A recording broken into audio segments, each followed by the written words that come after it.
지금 우리나라 바이오는 완전히 레벨업 됐습니다.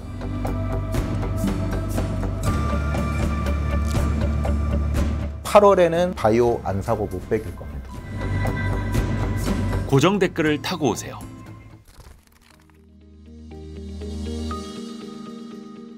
그리고 반도체 이야기 좀 할 게 참 많습니다. 네. 지난 2월 출연하셨을 때 이때 요 콘텐츠가 되게 화제가 됐었는데 삼성전자의 하반기를 주목하는 이제 5가지 요인을 말씀해 주셨어요. 그거를 제가 4월 6월에도 여쭤봤던 걸로 기억이 나는데 5가지 중에 2가지가 이루어졌습니다, 여러분.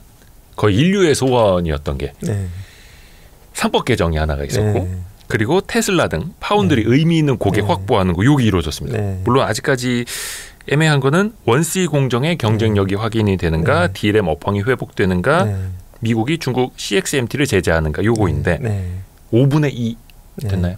아 근데 이제 요거는 그냥 원점으로 돌리고 다 지우고. 왜 어떻게? 그 시점마다 중요한 변수들이 있잖아요. 네네네.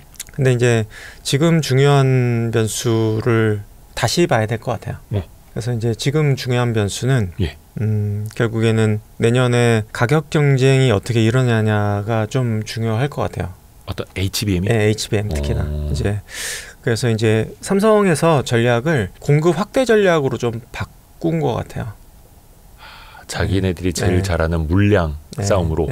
그래서 이제 물량 싸움이 어떤 의미냐면은 그래서 이제 이게 수율이 얼마 나올지 모르겠지만 그냥 극단적인 가정을 해볼게요. 만약에 수율이 15%밖에 안 나와. 이 얘기는 뭐냐면은 100을 투입을 했을 때 15만 양산 제품이 나온다는 얘기거든요. 네네. 그러면은 캐파를 늘려서 15로 그냥 우리는 생산을 해서 15를 100으로 만들겠다. 85 버려도 돼? 네. 찍어낼 거야? 막 이런 거야? 그냥 캐파를 늘려서 15를 100으로 만들면 돼. 어차피 그게 과거에 그냥 일반 D램보다는 마진율이 높으니 그래도 손해 아니다. 뭐 이런 걸까요? 일단은 그냥 우리가 여기서 도태되느니 일단은 우리가 여기서 더 이상 늦춰지면 안 된다라고 생각을 하는 것 같아요. 그래서 원가가 더 들더라도 마진을 좀 포기하더라도 일단은 그냥 물량으로 승부하자라고 생각을 한 것 같아요. 그게 이제 엔비디아 콜테스트 여전히 뭐 이제 HBM3 12단 같은 경우에는 좀 계속 기다리고 있는데 고객님 싸게라도 해드릴 테니까 우리 거 좀 사가세요 이런 전략일 수도 있을까요? 엔비디아가 지금 이제 중국으로 다시 활로를 찾게 될 것 같아서 삼성이 들어가게 될 것 같아요. 어차피 중국향 제품 같은 경우에는 삼성이 공급을 했었고 그리고 중국향 제품 같은 경우 상대적으로 부담이 좀 덜하고 그리고 이번에 이제 설계를 다시 해서 이제 테스트 가능성, 그러니까 통과 가능성이 더 높아진 상황이기 때문에 될 가능성이 상당히 높아진 것 같아요. 그래서 이제 그걸 대비해서 이제 캐파 증설을 지금 활발하게 준비 중인 걸로 알고 있거든요. 그래서 이제 삼성에서 지금 생각하고 있는 거는 통과가 문제가 아니라 물량을 반드시 맞춘다라는 생각을 갖고 있는 것 같아요. 그래서 수율이 낮더라도 15%가 나올지 25%가 나올지 뭐 65%가 나올지 모르겠지만 일단은 거기에 대응하는 물량을 캐파를 지어서 100의 물량을 납품한다라고 생각을 하고 있는 것 같아요. 근데 이렇게 되면은 물론 이제 치킨 게임까지는 아니겠습니다만 막 적자 보면서까지 그러는 건 아니잖아요 여기는. 그럴 것 같지는 않고요. 근데 최근에 주가 흐름을 보면 삼성전자가 하이닉스보다 조금 더 이제 강세였단 말이죠. 이게 딱 그럼 투영이 되고 있는 걸까요? 그게 어느 정도는 반영이 되고 있는 것 같고요. 그래서 이제 전자가 이제 3분기부터 해서는 실적이 좀 돌아설 것 같아요. 왜냐하면은 2분기 때 이제 D램과 관련된 충당금을 워낙 많이 선제적으로 쌓아놨기 때문에 이제 추가적으로 비용이 발생할 건 없는 상황이고 그리고 이제 파운드리 쪽도 이제 가동률이 어찌됐든 최저점을 지나서 회복이 되기 때문에 적자 규모가 줄어들 거거든요. 그러면은 이익은 개선되는 사이클로 돌아서고 그리고 이제 내년 같은 경우에는 엑시노스를 어찌됐든 갤럭시 S25에는 완전히 빠졌지만 26에는 이제 성능이 조금 모자라더라도 밀어넣기로 결정을 한 것 같아요. 자체 AP를 갤럭시 S26에는 이제 넣기로 확정을 한 것 같아요.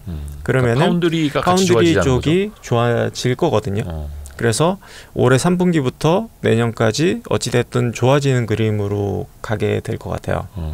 근데 하이닉스 같은 경우에는 어찌됐든 여태까지 가장 좋았었고, 그리고 제가 작년 하반기 때 하이닉스를 굉장히 스트롱바이 느낌으로 이야기를 했었는데 그 이유가 뭐였냐면은 1년이 보였어요. 그러니까 올해 상반기까지 보인 거죠. 그러니까 1년은 편하다. 삼성도 못 들어오고 마이크론도 못 들어온다. HBM 독주한다. 라는 거였는데 이제 올해 하반기부터는 좀 그게 약간 퀘스천이 생기는 거죠. 그러니까 삼성도 좀 들어올 가능성이 있고 마이크론도 들어올 가능성이 있고 이렇다 보니까 이제 퀘스천이 좀 생긴 거고, 특히나 내년을 바라봤을 때는 더 퀘스천이 좀 생기는 것 같아요. 어떤 뭐 증가율 측면에서. 왜냐하면은 D램 이제 탑재율, HBM 탑재율이 그러니까 매년 증가를 했었는데 내년은 탑재율이 증가율이 크지 않을 것 같아요. 그러니까 예를 들어서 똑같이 HBM이라고 하더라도 뭐 작년엔 150기가였는데 이제 올해는 200기가, 뭐 250기가 이렇게 증가를 했었다라고 하면은 그 증가율이 내년은 묘하게 좀 미미하거든요. 그러니까 일종의 그 탑재율 비트그로스처럼 얼마나 더 많이 싣느냐. 탑재율이 좀 내년은 좀 미미한 한 해인데 반해서 하이닉스가 독주하던 시장에 삼성도 들어오고 마이크론도 들어오게 되는 상황이 되는데, 지금 뭐 들리는 얘기로는 하이닉스가 내년에 HBM4에 대해서 단가 협상에 대해서 논의를 하고 있는데, 다들 예상을 했어요. 그러니까 삼성이 들어오는 순간 예를 들어서 원래 생각했던 가격보다 20% 빠진다라고 생각을 했는데 지금 생각했던 가격보다 더 빠지고 있는 것 같아요. 논의되고 있는 가격이 뭐 그런 얘기들이 좀 있다 보니까, 그러면은 하이닉스의 내년의 마진은 올해보다 상당히 훼손될 가능성을 열어놓고 봐야 될 것 같거든요. 물론 이제 드라마틱한 반전이 있을 수도 있죠. 삼성도 내년에도 HBM4가 안 되고 마이크론도 HBM4가 안 되고 하이닉스만 또 납품하게 돼서 드라마틱하게 또 하이닉스가만 먹는 시장이 될 수도 있어요. 모든 가능성은 다 있어요. 근데 그냥 노멀한 가정은 들어오게 될 가능성이, 개연성이 꽤 높아 보인다라고 보여지고, 그리고 가격도 꽤 떨어질 가능성이 높아 보인다라는 가정하에서는 하이닉스는 지금은 조금 애매한 구간으로 좀 들어가는 것 같긴 하다. 근데 이제 이익이 엄청나게 꺾인다가 아니라 주식은 이제 그로스 관점에서 봐야 되니까, 그러니까 마진율이 조금 줄어든다라고 하면은 내년까지 봤을 때는 조금 애매해진 구간으로 들어갈 수도 있겠다라는 생각이 드는 거고, 뭐 내후년은 또 내년 봐야겠죠. 왜냐면은 내년은 보겠지만 내후년은 또 지금 예측할 수는 없는 것 같아요. 내년 가서 또 변수들을 또 봐야 되기 때문에, 다만 이제 1년 봤을 때는 좀 애매한 구간이 될 수도 있겠다. 근데 이제 삼성은 그럼 정말 매력적이냐를 보면은 그런지는 또 잘 모르겠어요. 그러니까 이제 최악을 지나서 조금 회복 구간으로 들어가는 거이지만 정말 HBM4에서 삼성이 정말 그렇게 원가를 쏟아 부어서 낮은 수율로 만들어서 파는데 이제 마진은 얼마나 낼까라는 부분이 아직 모르는 거죠. 누구도 모르는 거죠. 그래서 이런 부분들이 잘 모르겠는 부분이 있고, 그리고 마지막으로 이야기할 수 있는 부분이 최근에 이제 주가가 많이 올랐던 게 테슬라 수주가 좀 있었잖아요. 근데 이제 그게 상당 부분 이제 지연돼서 나왔었죠. 원래 한 6월 정도 뭐 이렇게 기대를 했었는데 지연됐던 이유가, 이것도 뭐 사실인지는 몰라요. 근데 이제 들리는 얘기로는 이제 계약 구조가 굉장히 타이트했기 때문에 그걸 이제 맞추기 위해서 굉장히 좀 지연됐었다라는 이야기였는데, 그게 이제 생산이 되는 거는, 본격적으로 생산이 되는 거는 이제 미국의 이제 테일러 공장에서 내년 말에서 내후년 정도에 생산이 되는데, 그게 만약에 양산을 했을 때 문제가 발생했을 때 페널티가 굉장히 좀 셀 수도 있거든요. 근데 그게 2나노 공정으로 이제 시도하는 거잖아요. 처음 생산을 하는 건데 만약에 안 되면, 삼성이 생산을 했는데 그게 막 문제가 생겨. 그러면은 테슬라한테 엄청난 페널티를 물게 될 수도 있어요. 배상. 일론 머스크가 보통이 아닌데. 그러면은 이게 테슬라한테 뭐 20조 수주했으니까 막 좋다 뭐 이게 아니라 이게 막 다시 재앙으로 돌아올 수도 있거든요. 그때는 이제 혹이 붙을 수 있는 거예요.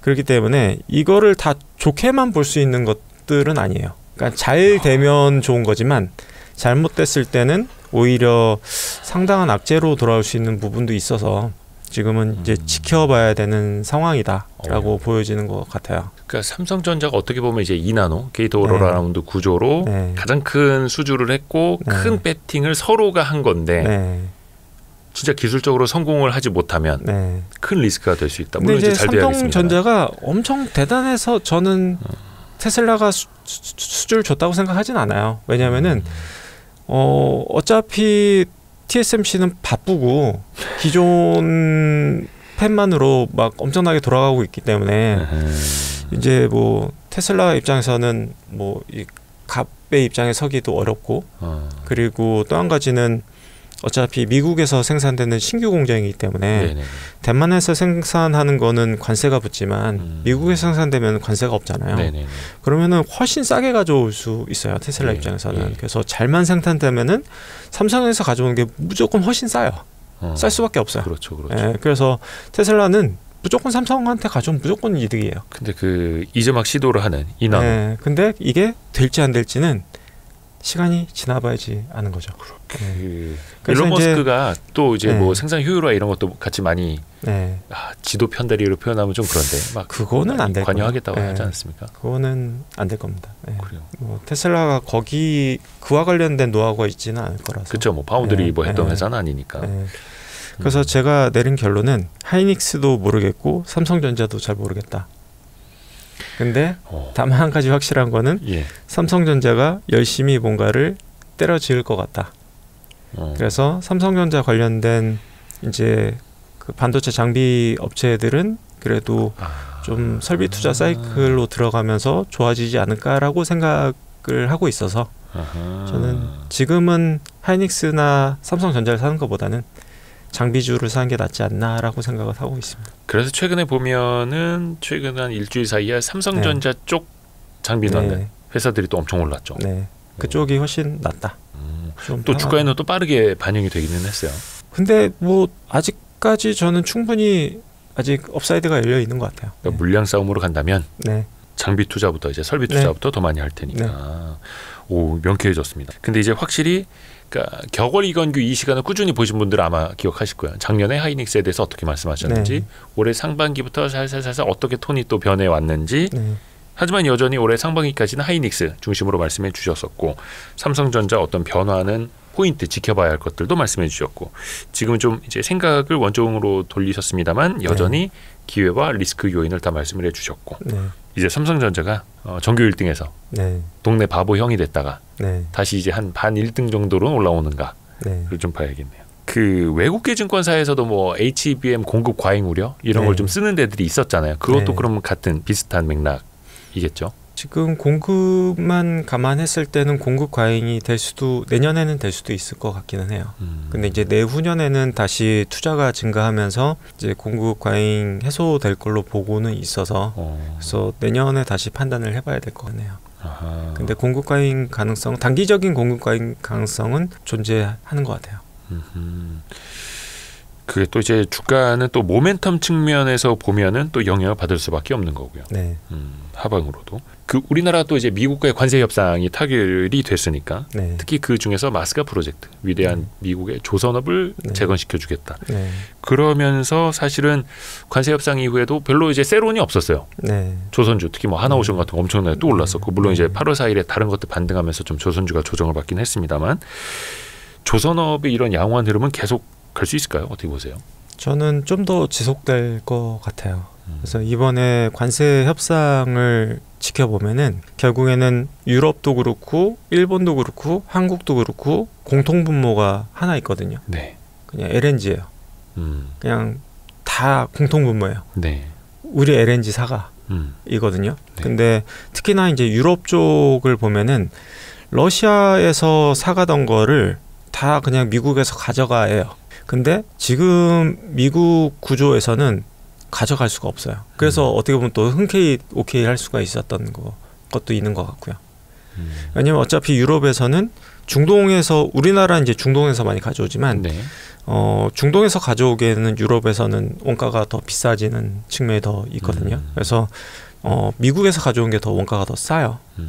그래서 이제 미국에서 그러니까 러시아에서 못 가져올 거면 어차피 미국에서 가져와야 되는데, 근데 지금 이제 수출 터미널이라든지 이런 인프라가 부족하기 때문에 지금 더 미국에서 가져오기는 힘든 상황이거든요. 그래서 LNG와 관련된 밸류체인에 대한 투자가 활발히 이루어져야 돼요. 거기에는 LNG 선도 포함이 되겠죠. 네, 네. 그래서 하반기랑 내년을 봤을 때 원전하고 LNG 밸류체인들은 그냥 계속될 수밖에 없는 것 같아요. 투자가 계속될 수밖에 없다라고 보면 될 것 같고, LNG 선도 그 중에 하나다라고 보면 될 것 같고, 거기 플러스 알파 되는 부분이 결국에는 군함이 되겠죠. 네. 그래서 과연 이 군함의 그 핵심 거점 지점이 과연 이제 미국이 될 것이냐, 한국이 될 것이냐에 따라서 이제 하나오션이 수혜를 볼 것이냐, 현대중공업이 수혜를 볼 것이냐.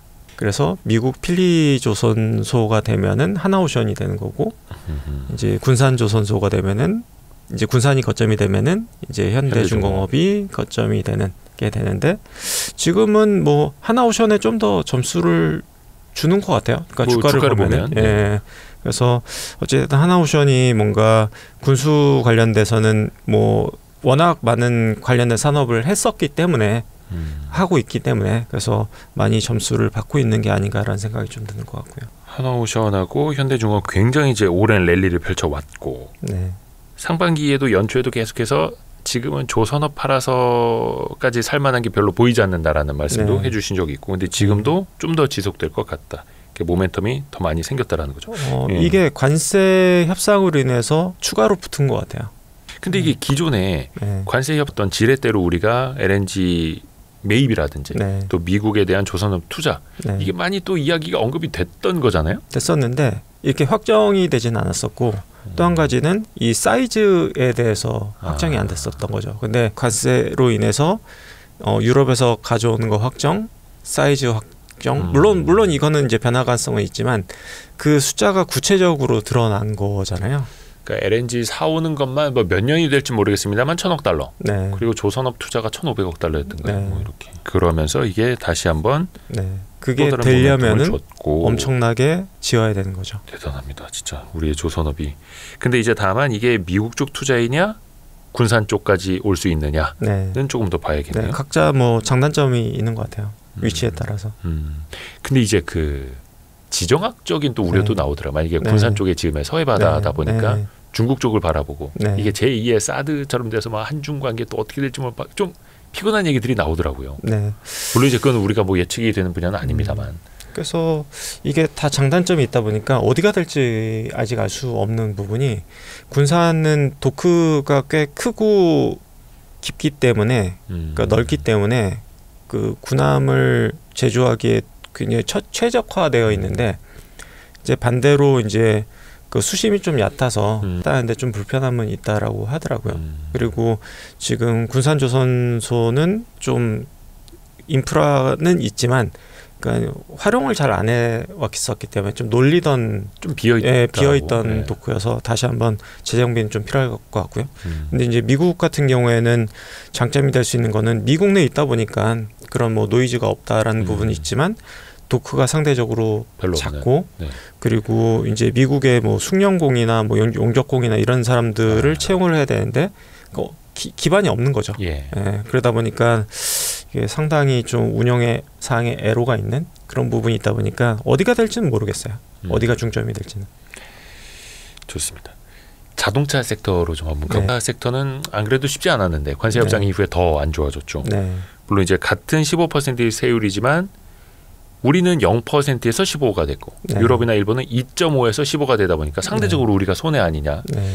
이런 평가는 좀 어떻게 보세요? 자동차 관련주랑. 자동차는 어찌됐든 결론적으로는 뭐 피해가 확실히 가장 피해가 맞고요. 제가 볼 때는 이제 관세 인상의 가장 큰 피해주이다라고 보여지는 것 같고, 미국의 소비 침체에 가장 직격탄을 맞을 것 같아요. 예, 그러니까 소비가 둔화될 수밖에 없을 것 같다라고 보여지는 것 같아요. 소비 침체까지. 네, 네. 그래서 이제 저는 완성차를 사기보다는 네네. 조금 좀 비껴 있는. 그래서 저는 이게 글로비스가 좀 더 편해 보이는 것 같기는 해요. 왜냐면은 이제 중국에서 이제 수출을 좀 많이 하다 보니 그 운송과 관련된 업무들을 이제 위탁 제3자 물류나 이런 것들 비중이 많이 증가하고 있기 때문에 그러니까 현대차 물량이 좀 준다고 하더라도 이제 제3자 물류로 이제 비중을 많이 채우고 있기 때문에 이제 가장 현대차 그룹 중에서는 이제 가장 좀 편안한 뭐 현대차 밸류체인에서 뭔가를 산다고 하면은 그런 부분이 좀 있고 근데 이제 현대차 근데 밸류체인을 안 가져가기엔 좀 찝찝한 거는 어찌됐든 이제 뭐 이번 정권 내에서 지배구조 개편 가능성이 있다라고 만약에 가정을 하면은 뭔가를 하나 가져가긴 해야 될 것 같거든요. 근데 그게 뭐 예를 들어서 모비스 중심이 될지 현대침이 될지 어떤 게 중심이 될지는 모르겠지만 그래도 글로비스 정도는 가져가 보면 좋지 않을까 정도의 생각은 드는 것 같아요. 네. 그러니까 되게 오래됐죠. 지배구조 개편을 시도하다가 네. 시장의 반발 때문에 안 했고 네. 좀 복잡하기는 합니다만. 네. 근데 이제 뭐 PBR 0.8배 미만은 뭐 상속할 때 뭐 그 약간 뭐 페널티를 주겠다 뭐 이런 얘기들이 좀 나오다 보니까 그 뭐 지배구조 개편이 좀 빨리 이루어지지 않을까 뭐 이런 얘기들도 또 나오기도 해서 때 되면 한 번씩 나오는 현대차 그룹의 지배구조 개편 안. 근데 이제 또 시간도 많이 남지 않았다. 또 이렇게 시장에서 뭐 그런 게 나왔을 때 또 없으면 또 불편하니까. 그렇죠. 그리고 또 대형주다 보니까. 그래서 현대차에서도 이 현대차, 기아차 완성차보다는 다른 이제 또 실적이 가장 편한 회사를 찾는다면 그룹사 중에서 제일 편하지 않을까. 좋습니다. 지금 여전히 전기차 시장도 좋지는 않은데 최근에 보면은 이제 7월 들어서 2차 전지 관련주가 꽤 많이 올랐습니다. 물론 이제 LG 엔솔 같은 경우에 테슬라랑 6조 원대 LFP 배터리 공급 계약 소식도 있었고 2차 전지 섹터의 반등은 좀 어떻게 보세요? 근데 이제 최근에 주가가 반등했던 게 이제 리튬 가격이 좀 오르면서 이제 주가가 반등했던 것 같고요. 근데 이게 저는 그냥 철저하게 시클리컬로 접근을 해야 될 것 같아요. 그러니까 사이클에 따라서 그러니까 이게 대부분의 사이클이 그러니까 사이클이 좋을 때는 원자재 가격이 오르고요. 그러니까 사이클이 안 좋을 때는 원자재 가격이 빠져요. 그리고 원자재 가격이 오를 때는 낮은 그러니까 가격에 갖고 있던 재고를 높은 가격에 팔 수 있기 때문에 마진이 좋아지고요. 그리고 원자재 가격이 빠질 때는 높은 가격의 재고를 낮은 가격에 팔아야 되기 때문에 이제 역마진이 나게 되는 부분이 있거든요. 근데 여태까지 사이클은 리튬 가격이 계속 빠지면서 역마진이 나는 사이클이었는데 이게 리튬 가격이 반등을 하니까 이제 기대감이 생긴 거죠. 근데 저는 이거를 묻는 거랑 똑같다고 생각해요. 앞으로 리튬 가격이 더 반등할 것 같아, 떨어질 것 같아? 라고 묻는 느낌이에요. 알기 어렵죠. 네. 그러니까 저는 그거를 모르겠어요. 그래서 만약에 구조적으로 반등한다고 하면은 공급 조절도 좀 있긴 했지만 수요가 탄탄해야지 계속 오를 수 있는 거거든요. 그래서 수요도 좋다는 얘기이기 때문에 그 산업이 뭐 업황이 괜찮다는 얘기이기 때문에 더 갈 수 있는 부분인데 그 부분을 저는 모르겠어요. 그래서 지금 만약에 저한테 의사결정을 하라고 한다면 저는 모르겠습니다. 인 것 같아요. 그러니까 전기차 수요가 탄탄한지부터 보면은 이제 거꾸로 답을 찾을 수 있을 텐데. 근데 이것도 어떻게 보면 아까 뭐 바이오주 이야기할 때 금리 이야기를 했던 것처럼 자동차라는 게 금리에 또 민감하기도 하고 전기차도 뭐 보조금 또 금리 안 볼 수가 없으니까요. 그러면 그 수요를 또 변화시킬 수 있는 여지가 생기는지 또 좀 먼저 같이 보면 좋겠네요. 근데 그거를 예측하기 저는 되게 어렵고 그리고 여전히 저는 공급 과잉에 있다라고 생각을 하고 있기 때문에 이 산업이 정말 매력적인가라는 생각이 좀 회의감이 좀 있는 편이고요. 그리고 저는 가장 두려운 거는 그러니까 이거는 되게 불확실한 부분이기는 하지만 만약에 정말 만약인데 중국이 정말 이 마음이 좀 급해서 그러니까 미국에 수출을 좀 하고 싶어서 왜냐하면 지금 유럽 수출로 버티고 있는 상황이라 이제 미국하고 다시 잘 지내고 싶어지는 거죠. 그래서 미국하고 손을 잡았어요. 만약에 그래서 관세를 우리 상당 부분 낮추자. 그리고 우리가 중국 배터리도 수입 많이 해줄게. 만약에 미국에서. 그럼 미국도 뭐 나쁠 건 없잖아요. 네. 싸게 들어온다고 하면. 그러면 한국 배터리는 어떻게 되는 거죠? 약간 저는 그런 생각도 좀 드는 것 같아요. 그래서 그런 부분에 대한 두려움도 좀 있고, 그리고 이건 좀 더 긴 얘기일 수도 있겠지만 정말 소디움 배터리가 정말 잘 나와서 만약에 뭐 3원 개 배터리를 정말 위협한다라고 했을 때는 과연 뭐 경쟁력을 우리나라 배터리가 가져갈 수 있을까에 대한 고민도 좀 들다 보니까 여러 가지 좀 걱정이 좀 계속 드는 것 같아요. 그러니까 지금 업황도 잘 모르겠고 조금 공급 과잉인 것 같은데 리튬 가격은 오를지 빠질지도 모르겠고, 그리고 미국과의 중국과의 관계도 좀 중요한 가운데 장기 비전도 사실 잘 모르겠는 약간 이런 느낌이라 단기적으로 주가가 올랐다고 해서 뭔가 접근하기에는 자신이 없다. 뭐 이런 느낌인 것 같아요. 사실 2차 전지 섹터는 그 전부터 참 그 논쟁이 뜨거웠던 섹터라. 근데 이제 이건규 대표님이 말씀해 주시는 이건규 대표님만의 생각의 구조, 재료들, 또 여러분은 또 여러분의 입장에 맞게 또 한번 생각해 보시고 나는 생각이 달라면 또 이제 다른 그렇죠. 액션 하실 수 있는 거고 충분히. 그래서 저는 이제 조언을 듣는 거고요. 어떻게 보면 또 지금 주가에 이게 또 반영이 되는 걸 수도 있을 테고.